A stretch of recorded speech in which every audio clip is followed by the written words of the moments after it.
Hey, we're back. Welcome to Fireside Tats, the premier tattoo education podcast. We stopped using tattoo education, didn't we? Sorry, that's Guy Atchison's thing. Tattoo Improvement Network. I'm here with Cara from HUSH, and so we get. I was talking to Cara a little bit before the show, and we get a lot of questions from tattooers, sometimes new tattooers, sometimes tattoo collectors, and a lot of people want to know about like topicals and things they can do to sit. You know, we have tattooers that are sitting, or people that are getting tattooed for a lot longer sessions. Tattooers are booking like single sessions, and they'll work for like 8 straight hours, and people are like, God, how do I even sit through that? And you know, the old mindset was always like, you need to be able to tough it out. You know, people still have that mindset. Yeah, a lot of them really do. So, but you see more and more of these kind of topicals coming along, and you know, and so it's raised a lot of questions, and I don't have the best answers. I've got a little bit of experience with them, but not much. So that's why you're here. So, have you used any yourself, or?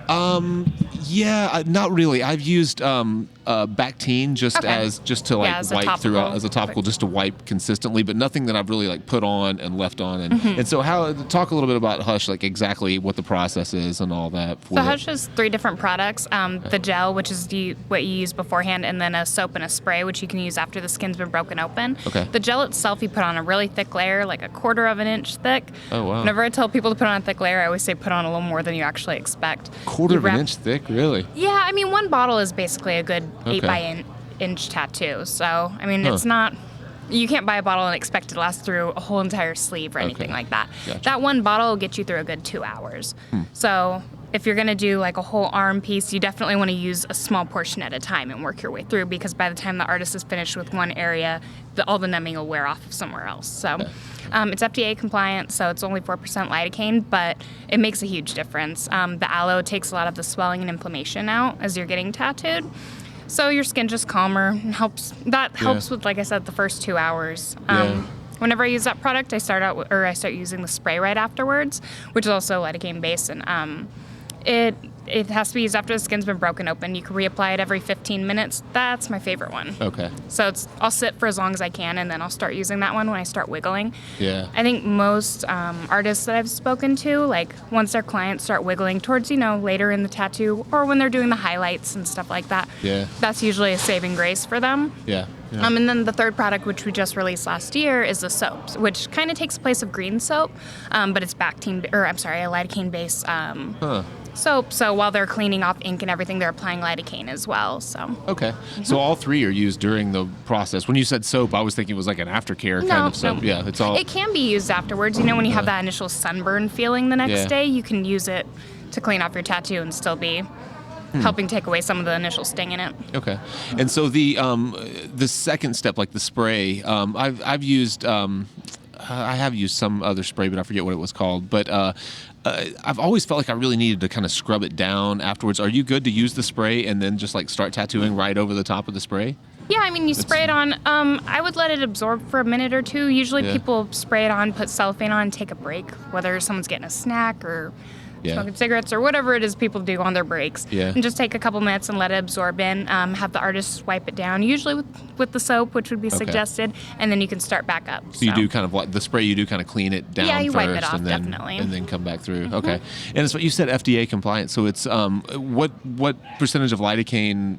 4%. 4% so is the in the most U.S. for FDA. Okay. Yep. And so everything that we have is paraben free, and it's all vegan. So it's all natural products in there. So it's not like irritating to the skin. Like I said, the aloe in it takes a lot of the swelling and inflammation out. Yeah. So that helps out with also like not letting the skin get chewed up. And a big question that people ask about our product is there any issues when artists are tattooing? Does the skin get gummy or anything like that? And like I said, the aloe takes a lot of the swelling and inflammation out. So that helps kind of like counteract that possibility. And I've heard that the higher the dosage of lidocaine that goes in things, sometimes the pores open too much, and that's when the skin gets gummy. So that's why we stay right at FDA compliancy.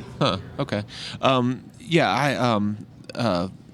I have noticed, and not using Hush, but even just using Bactine as a tattooer, that whenever I'm applying it, it does seem to kind of keep the redness pushed back and make it a little easier to tattoo. You don't see, like, especially if you're doing a lot of subtle, kind of like muted tones or like light blends or something like all that. The redness come through. Yeah, it'll kind of push the redness back a little bit so that you can see the true kind of colors of the tattoo. So I would imagine it helps some with that. Yeah, definitely. And I know a lot of people take like the soap and they'll clean their tattoos really well right before getting their pictures of like their final piece for their portfolios too. So the first step, the gel, do you have to wrap it or anything when you use it? So like I said, really thick layer, wrap cellophane around it.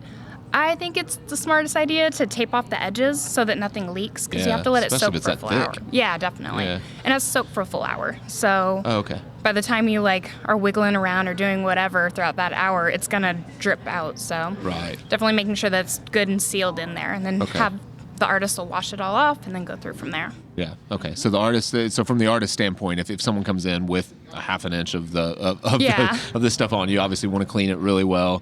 Do you clean it with that soap or just with green soap? Or just green soap? I think artists appreciate too if they're given a heads up, because not all artists want to use something that they don't know or haven't had any experience with. So definitely giving your artist a heads up. Also with the spray, sometimes people will think that they can just kind of spray it on the part themselves, like while their artist pulls their hands away. That's a big no-no. Yeah, don't do that. That's frowned upon. So do you find that artists are becoming more and more accepting of it, or is there still a big kind of backlash, a big pushback against using anesthetics? In the last 2 years, I think people have been more accepting of it. I still encounter people that say that you have to earn your tattoos and stuff, but in the convention world, you have that one shot until next year at the next show. So people try and sit for as long as possible.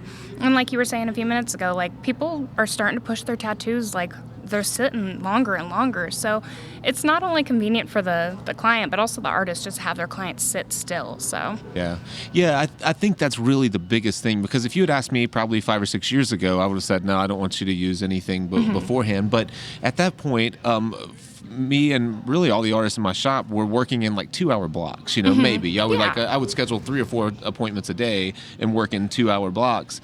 And then as time went on, I don't know, it's kind of changed throughout the industry where people are just and I want to get these, they're getting bigger tattoos for one thing. And you're I want to get through this thing. So why don't we try to knock out 4 hours at once or 5 hours? And I've noticed getting tattooed and sitting for a long time and then tattooing people and using, like I said, just Bactine for me so far, but that it's made my life easier tattooing people and definitely getting tattooed. I think that this idea of having to earn your tattoos is really kind of ridiculous. Well, and a lot of people that say that are old timers, and they'll think that taking a shot of whiskey or eating up some pills before they sit and get tattooed is beneficial, but really they're thinning out their blood and making the whole process worse. So, I mean, you can pick your method, whatever it's going to be, whether or not you just sit there and tough it out, or you take a shot of whiskey beforehand, or if you want to use a topical. Well, cool. So where do people find you? What's the website? Yours? It's HUSHAnesthetic.com. Okay. And social media, you're on Instagram, Hush Anesthetic for everything. That's where you can find us. Cool. Check it out. I have not used Hush yet, but you guys have I can bring you some over so you can try it out. Check it out. Yeah, I'd like to. I know they've made a big push lately. I see it a lot, and I see a lot of artists using it. So try it out and let us know what you think about it. Send it to the reply and comments. Let us know if you're using it, what you think about it, all that stuff. Thanks, Cara. Appreciate it. No problem. Yeah. Thank you. Thanks, guys. Great.